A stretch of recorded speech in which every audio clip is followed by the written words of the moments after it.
Hello friends, இன்றைக்கி நம்ம இந்த வீடியோவில் எதை பற்றி பார்க்க போகிறோம்னா, தமிழ்நாடு அரசு வருவாய்த்துறையிலேருந்து வந்திருக்கக்கூடிய வேலைவாய்ப்பு அறிவிப்பை நம்ம இந்த வீடியோவில் பார்க்க போகிறோம். எந்த மாவட்டத்தில் அறிவிச்சிருக்கிறாங்க, எந்தெந்த தாலுக்காவில் வேலைவாய்ப்பு அறிவிப்பு வெளியிட்டிருக்காங்கன்றதை நம்ம டீட்டெயிலாக பார்க்க போகிறோம். இது போன்ற வேலைவாய்ப்பு அறிவிப்பு உங்களுடைய மாவட்டத்தில் வந்திருக்கா தெரிஞ்சுக்கணுன்னா மறக்காமல் உங்களுடைய மாவட்டத்தை கமெண்ட்ஸ் பண்ணுங்கள். உங்களுடைய மாவட்டத்திற்கு வரும்போது கண்டிப்பாக நான் அப்டேட் பண்ணுறேன். ஸோ வாங்க நம்ம வீடியோக்குள் போய்ட்டு இதற்கான டீட்டெயில்ஸ் நம்ம பார்க்கலாம். விண்ணப்பிக்க வேண்டிய கட்சி தேதி என்னைக்குன்னு பார்த்தீங்கன்னா 3/8/2025.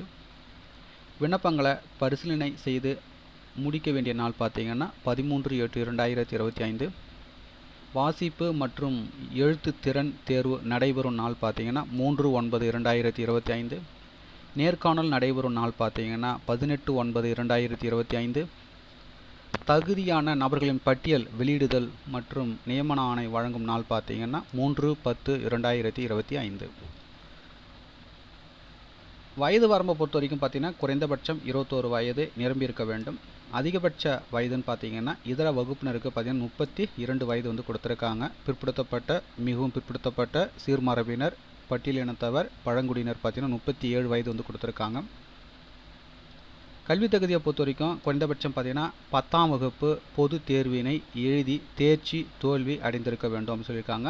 எழுத படிக்க தெரிந்திருக்க வேண்டும். அதிகபட்சம் பார்த்தீங்கன்னா இதர உயர்கல்வி தகுதிகள் 12th டிப்ளமோ ஐடிஐ படிப்பிற்கு மேல். ஸோ இந்த வேலைவாய்ப்பு அறிவிப்பு பார்த்தீங்கன்னா தமிழ்நாடு அரசு வருவாய் நிர்வாகம் மற்றும் பேரிடர் மேலாண்மை துறை தூத்துக்குடி மாவட்டத்தில் அறிவிச்சிருக்கிறாங்க. என்ன போஸ்டிங் பார்த்தீங்கன்னா கிராம உதவியாளர் போஸ்டிங்கு. ஒவ்வொரு தாலுக்கா வைஸ் கொடுத்துருக்காங்க. தூத்துக்குடியில் கிடையாது. ஸ்ரீவைகுண்டம் பார்த்தீங்கன்னா 4 வேகன்சி கொடுத்துருக்காங்க. திருச்செந்தூர் பார்த்தீங்கன்னா 7 வேகன்சி கொடுத்துருக்காங்க. சாத்தான்குளம் பார்த்தீங்கன்னா 8 வேகன்சி கொடுத்துருக்காங்க. ஏரல் பார்த்தீங்கன்னா 2 வேகன்சி கொடுத்துருக்காங்க. கோவில்பட்டி பார்த்தீங்கன்னா 7 வேகன்சி கொடுத்துருக்காங்க. ஒட்டப்பிடாரம் 5 வேகன்சி கொடுத்துருக்காங்க. விளாத்திக்குளம் பார்த்தீங்கன்னா 13 வேகன்சி கொடுத்துருக்காங்க. எட்டயபுரம் பார்த்தீங்கன்னா 10 வேகன்சி கொடுத்துருக்காங்க. கயத்தார் பார்த்தீங்கன்னா 21 வேகன்சி கொடுத்துருக்காங்க. மொத்தம் பார்த்தீங்கன்னா 77 கடிதங்கள் கொடுத்துருக்காங்க. ஸோ இதற்கான அஃபிஷியல் நோட்டிஃபிகேஷன் பார்த்தீங்கன்னா தூத்துக்குடி மாவட்டத்தினுடைய அஃபிஷியல் வெப்சைட்டில் பார்த்தீங்கன்னா இதற்கான அப்டேட் வந்திருக்கு. ஸோ இந்த வெப்சைட் லிங்க்கை டிஸ்கிரிப்ஷன் கொடுக்குறேன், போய்ட்டு விசிட் பண்ணி பார்த்துக்குங்க.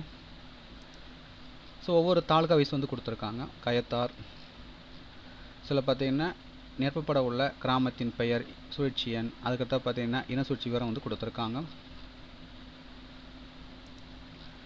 அதுக்கடுத்த பார்த்தீங்கன்னா விளாத்திக்குளம், ஒட்டப்பிடாரம், கோவில்பட்டி, ஏரல், சாத்தான்குளம், திருச்செந்தூர், ஸ்ரீவைகுண்டம், இதுமாதிரி ஒவ்வொரு தாலுக்கா வைஸ் கொடுத்துருக்காங்க. இதற்கான விண்ணப்ப படிவம் கொடுத்துருக்காங்க. உங்களுக்கு விண்ணப்ப படிவம் வேணும்னா டிஸ்கிரிப்ஷனில் அதுக்கான லிங்க் கொடுக்குறேன், டவுன்லோட் செய்து அப்ளை பண்ணிக்கோங்க. ஸோ இந்த வீடியோ உங்களுக்கு யூஸ்ஃபுல்லாக இருந்திருக்கும்னு நினைக்கிறேன். இது போன்ற வேலை வாய்ப்பு அறிவிப்புகளை தெரிஞ்சுக்கணுன்னா மறக்காமல் நம்ம சேனலை சப்ஸ்கிரைப் பண்ணுங்கள். கூடவே இருக்கிற பெல் பட்டனை மறக்காமல் கிளிக் பண்ணுங்கள்.